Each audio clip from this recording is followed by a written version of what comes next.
If you are too moody and unpredictable, you will also be despised and discriminated against by others. So you should maintain your own state of mind in daily life.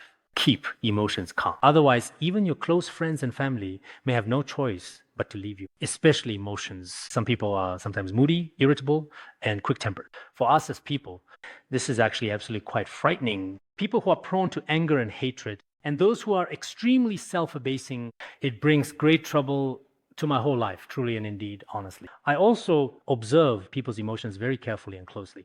During observation, I found that for some people, they must get angry in such cases. But for some others, because they are overly sensitive, overly fragile, with a glass heart, therefore, in the end, they are unable to control their own emotions. There is something called the wild horse effect. What does that mean? There is a kind of wild horse that cannot stand being bitten by even small mosquitoes. Once it just gets bitten, it becomes extremely agitated and angry.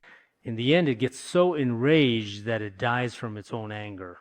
Well, we can see that the wild horse has such a huge body, but when it actually gets bitten by a mosquito, it becomes especially fixated on this matter. For some people, it might be a single sentence or maybe a tiny little thing. It wasn't really that serious to begin with, but for that person, it becomes a huge deal. Nowadays, many people really do truly have this kind of wild horse effect. For a normal person, as is often the case, it shouldn't be a big deal. But for their emotions, from their perspective, it's an enormous issue. Don't let your feelings sway you too much. Otherwise, we ruin our future.